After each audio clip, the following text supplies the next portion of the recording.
de outro assunto, porque o mundo caminha para uma redução da população e no Brasil não está sendo diferente. A taxa de fecundidade nunca teve tão baixa no país e em Alagoas isso vem ocorrendo. Agora, a pergunta que a gente faz é qual o impacto disso para o Estado, na economia do Estado? A gente está recebendo aqui o economista André Gomes para falar justamente sobre esse assunto. André, o que é que essa taxa, essa redução da taxa de fecundidade representa a longo prazo para a economia? E explica um pouquinho também o que é essa taxa. Bom dia para você. Bom dia, Thaís. Bom dia, Marcos. Obrigado por estar aqui. Bom dia para quem nos assiste. Olha, a taxa de fecundidade é justamente aquela taxa que mede o número de filhos que a mulher pode ter no seu ciclo produtivo, né, ao longo do seu ciclo produtivo, diferente da taxa de natalidade. Taxa de natalidade é o número de crianças que nascem no total da população. Então, como você bem colocou, né, o mundo está na tendência de uma expectativa de vida maior, ou seja, um envelhecimento da população, e o Brasil não está diferente, certo? Isso gera vários impactos, como você colocou, tanto de cunho econômico quanto de cunho social. Esse impacto a gente não vai sentir agora, né? Até porque existe essa queda, existe essa retração, mas a gente sabe que ainda o Brasil tem uma taxa de natalidade muito forte, certo? Mas a gente tem que ficar atento, que daqui a pouquinho eu vou explicar para vocês quais são os impactos que isso vai ocorrer na nossa vida. Há um detalhe importante, aí eu já falando com alguns advogados especialistas em previdência, que a grande preocupação é da taxa de quem produz para garantir a arrecadação para os que já estão inativos, né? Esse também é um dos desequilíbrios aí esperados também que possam vir a acontecer? Sem sombra de dúvida, Marcos. Esse é o principal fator, porque a força de trabalho hoje garante o envelhecimento da população atual, certo? Então, se a gente tem uma expectativa de vida melhor, é porque o brasileiro está se cuidando mais, o brasileiro está tendo acesso a melhores condições de educação e está tendo um bem-estar melhor. Porém, a gente tem que ter cuidado com a população futura, Thaís. Só para você ter ideia, hoje a taxa de fecundação, segundo o IBGE, está em torno de 1,7 por mulher. E o número mágico que os especialistas falam para você manter a população atual e não sofrer isso lá na frente tem que ser 2,1.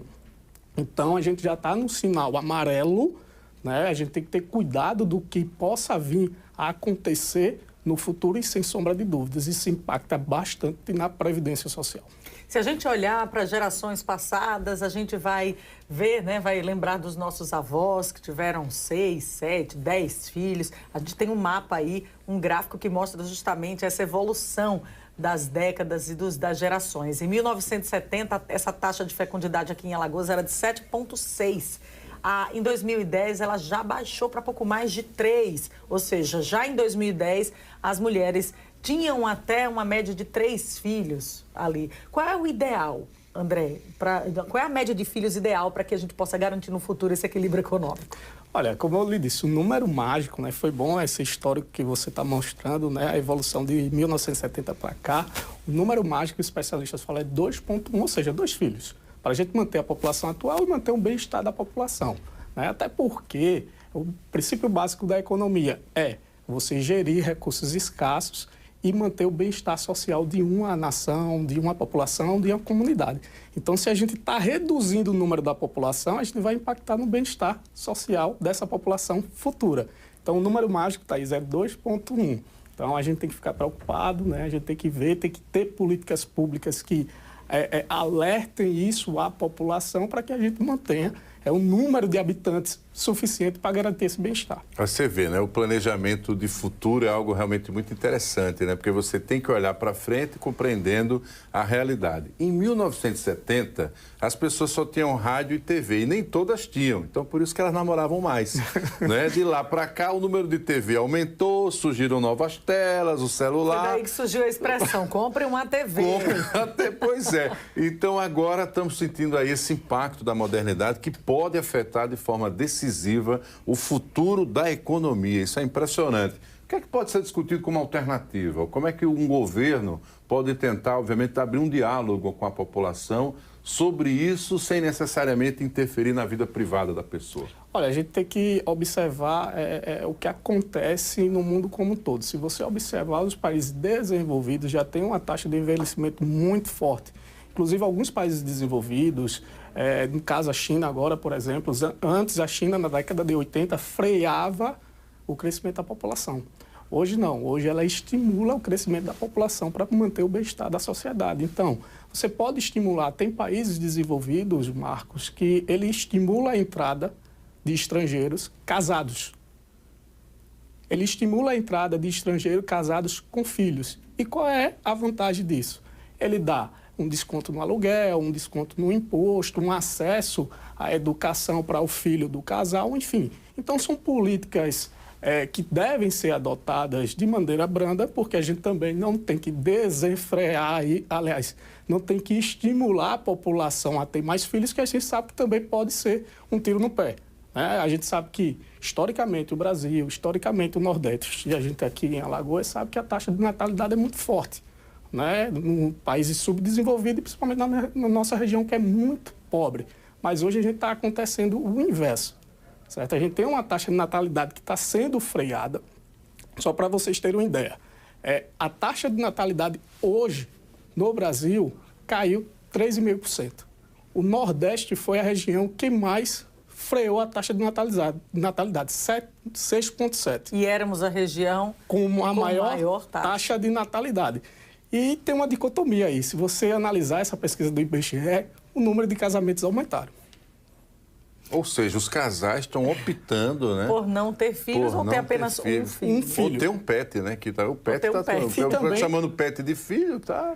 Tem duas situações aí que a gente tem que levar em consideração, né? A gente sabe que a população LGBT cresceu e tem um maior número de casais LGBT e também o número de divórcios cresceram. Que isso também desestimula a questão de o casal ter filho. É preciso também destacar o posicionamento da mulher nos dias de hoje. A mulher está escolhendo priorizar o mercado de trabalho, a carreira, profissão, está escolhendo ter filho mais tarde, ter menos filho também para poder oferecer o melhor para o seu filho.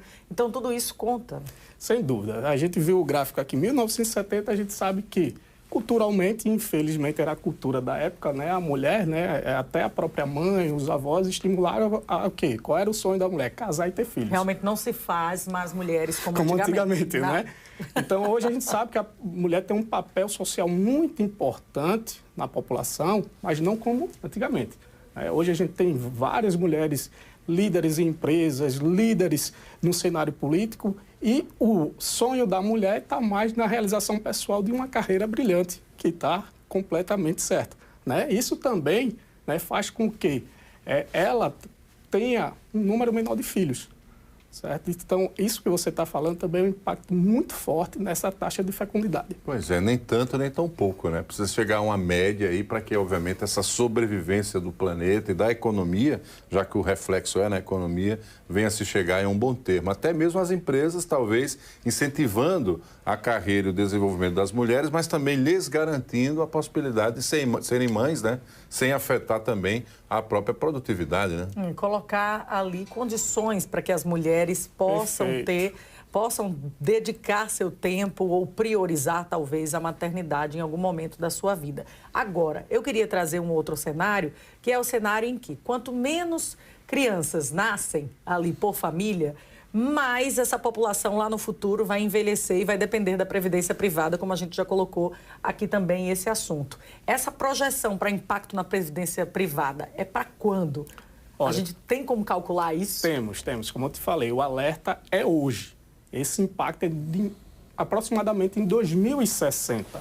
Então, se o Brasil, se o mundo e agora Alagoas não tiver um cuidado com essa taxa de fecundidade, a gente pode sofrer, sim, em 2060, e a gente pode ter aí um colapso populacional que não garanta a força de trabalho e o bem-estar da sociedade. Tem que se preparar agora. Tem que se preparar agora. E você falou uma coisa muito interessante que também os países desenvolvidos, Marcos, fazem.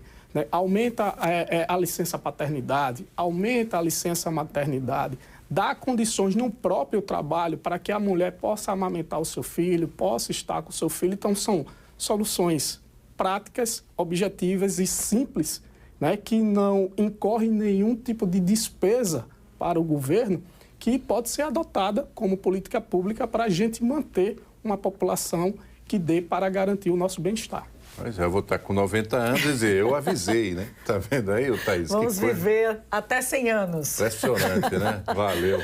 Obrigada, André Gomes, falando aqui com a gente, trazendo aqui essas projeções sobre a taxa de a redução da taxa de fecundidade e os impactos para a economia, explicando muito bem, de maneira muito didática, o economista André Gomes. Até a próxima. Que agradeço a vocês. Até a próxima. E estamos, Marcos, no